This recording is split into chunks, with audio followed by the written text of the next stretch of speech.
बिस्मिल्लाहिर्रहमानिर्रहीम। अस्सलाम वालेकुम दोस्तों, कैसे हैं आप। आज मैं आपको बताऊंगा कि मुत्तहिदा भारत में जब अभी पाकिस्तान नहीं बना था और दुनिया भर में खामोश फिल्मों के बाद बोलती फिल्मों का आगाज़ हो चुका था, तो इंडिया के फिल्म मेकरों में भी हलचल पैदा हुई। जितने भी तख्लीक़कार थे, थिएटरों में काम करते थे, उनके दिलों में हलचल पैदा हुई और उन्होंने भी इस काम के लिए अपने कोशिशों का आगाज़ कर दिया। इस सिलसिले में दो नाम आते हैं जिन्होंने एक बहुत बड़ा फिल्म स्टूडियो बनाया और उसके बैनर तले दिलीप कुमार और अशोक कुमार और मधुबाला जैसे अदाकार बाद में तनख्वाह पर काम करने लगे और वो पाबंद थे कि इस बैनर के अलावा आप किसी और बैनर तले काम नहीं करेंगे। हिमांशु राय एक बहुत बड़ा नाम था थिएटर की दुनिया में, खामोश फिल्मों की दुनिया में, काफ़ी पैसे वाले थे। ये यूरोप चले गए और इसी दौरान देविका रानी भी वहाँ पर चली गई। उन दोनों की आपस में मुलाकात हुई। दोनों ने वहाँ के जो फिल्म स्टूडियोज़ थे उनका जायज़ा लिया और हिंदुस्तान चले आए। बम्बई में जहां आज शानदार इमारतें बनी हुई हैं और अरबों रुपए की जायदाद है, उसी जगह पर उन्होंने कई सौ कनाल अराज़ी ली जो कि वीरान बंजर मैदान का मंजर पेश कर रही थी। और उसी मैदान में उन्होंने बहुत बड़ा स्टूडियो बना दिया था और उसमें फ़िल्म प्रीव्यू का थिएटर भी था। फ़िल्म प्रीव्यू उस अमल को कहते हैं कि फ़िल्म बनने के बाद जब उसका जायज़ा लिया जाता है कि इसमें कहाँ नुक्स है, तो पूरा एक अमला काम करता था, मुलाज़मीन थे, उसमें टेक्नीशियन भी थे और बहुत सारे अदाकार कम तनख्वाह पर या ज़्यादा तनख्वाह पर लॉन्च किए गए। तमाम मुलाज़मीन को तनख्वाह मिलती थी। बड़े बड़े उसमें हॉल बनाए गए और एक ख़ूबसूरत स्टूडियो तामीर किया गया जिसका नाम रखा गया बम्बई टॉकीज़।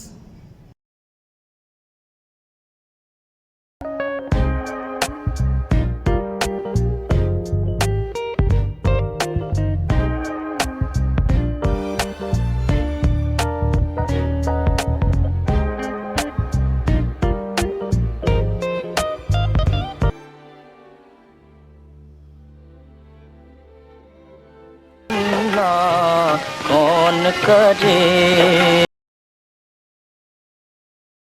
हिमांशु राय और देविका रानी जीवन साथी बन चुके थे और जो ही स्टूडियो तामीर हो गया तो इन्होंने उसके बैनर तले जो पहली फ़िल्म बनाई वो थी जवानी की हवा।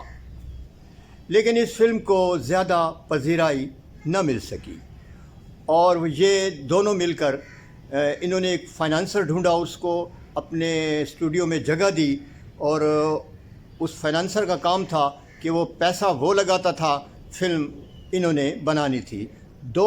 इस फिल्म की कदरे नाकामी के बाद इन्होंने दो और फिल्में बनाने का ऐलान कर दिया। एक फिल्म थी जीवन नैया और दूसरी थी अछूत कन्हैया।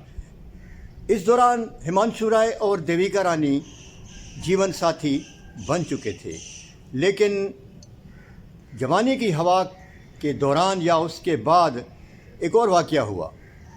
वाक़या ये हुआ कि एक अदाकार थे नजमुल हसन जो काफ़ी मशहूर थे और बम्बई टॉकीज़ के बैनर तले ही वो माहाना तनख्वाह पर काम करने का उन्होंने मुआहिदा किया था।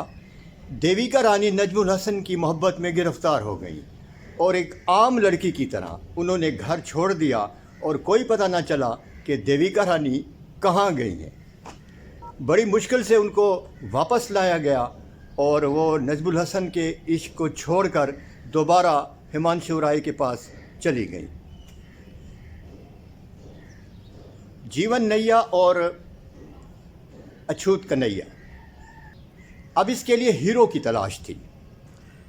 इस काम के लिए उनकी नज़र बम्बई टॉकीज़ के ही एक एडिटर पर पड़ी और काफ़ी खूबसूरत नौजवान था वो। तो उन्होंने उससे कहा कि हम आपको फ़िल्म में हीरो रखते हैं, ये 2 फिल्में हैं।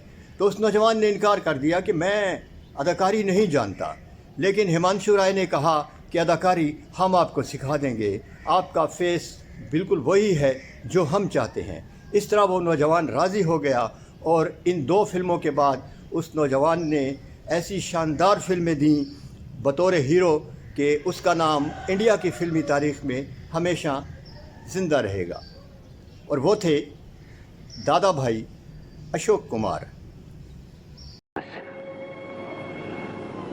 तुम्हारी इन मासूम आंखों से टपकती हुई ये मोहब्बत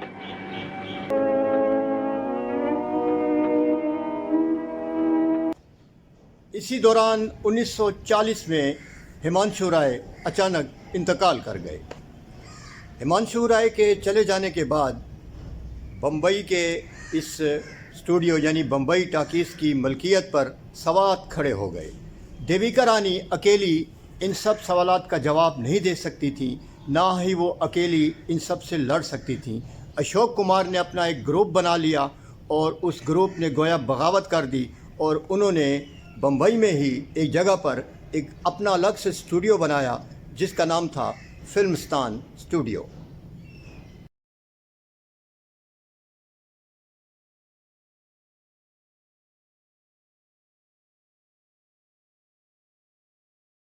इससे पहले अशोक कुमार अछूत कन्हैया की और जीवन नैया की कामयाबी के बाद कुछ और फिल्मों का मायदा कर चुके थे। एक थी कंगन और दूसरी थी बंधन। इन्होंने जुज़वी कामयाबी हासिल की, लेकिन उनके बाद जो फिल्म बनी 1943 में जो फिल्म बनी उसने गोया तमाम हिसाबात बेबाक कर दिए।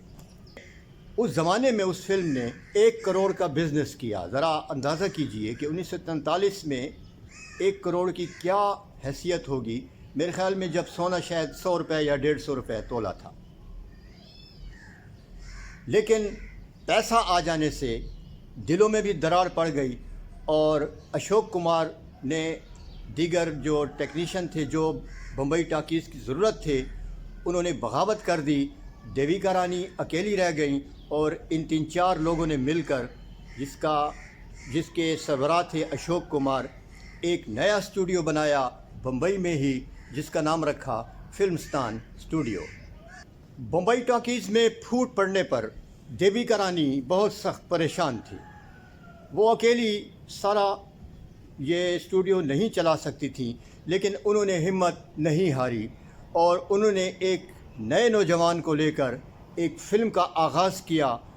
वो नौजवान जो कि फ़िल्मों में काम नहीं करना चाहता था उसको राज़ी किया और एक फ़िल्म बना डाली जिसका नाम था ज्वार भाटा, और वो नौजवान थे यूसुफ खान और बाद में जिनको नाम दिया गया दिलीप कुमार का।